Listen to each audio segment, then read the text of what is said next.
Consider a child watching a video instead of listening to their parents read a book. It's a far different experience for the brain. Rather than kids learning to focus and imagine the story, the device presents everything to them. Is this considered a negative aspect, or could there actually be developmental benefits to screen time? In interest to the related topic, I examined the results of a 2022 study presented by Nabi and Wolfers from the journal Media and Communication titled, Does Digital Media Use Harm Children's Emotional Intelligence? A Parent's Perspective.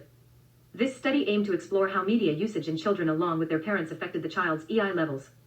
EI in this study stood for emotional intelligence. It's said of mental abilities that allow a person to empathize, self-regulate, present social skills, motivate themselves, along with create a sense of self-awareness.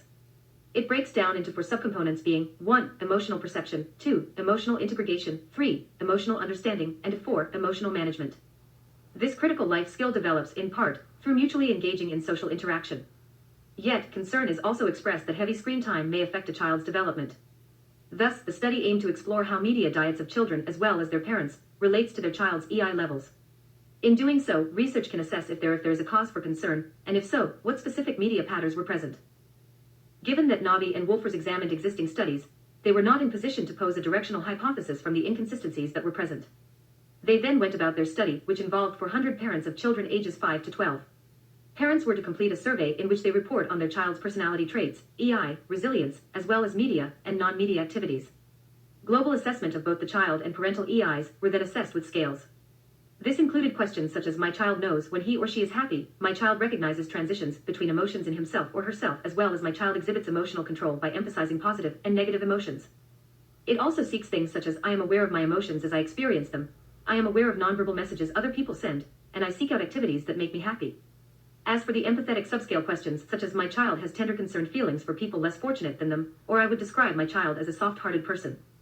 When it came to child media and non-media activities, parents were to respond on how long their child would watch TV, computer time, reading time, screen time, social media time, video gaming time, outdoor play, along with indoor or non-media play. Lastly, when it came to parent co-use and emotional mediation, a set of questions raised as to how much time parents engaged with their child versus how much time was spent on their own personal electronics.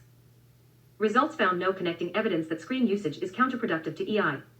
Interestingly, results also showed a great significance towards parents that spent lots of time on digital media to have children with lower EI scales.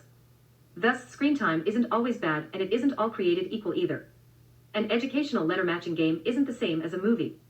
As with many things, the key is moderation.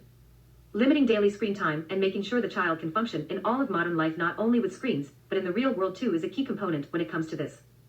Furthermore, this study helps aid in understanding the goods and bads of screen time along with potential harms that may come with parental media use. However, I believe for future studies, research should use a different age group along with not only surveying the parents but create a generalized questionnaire for the children too.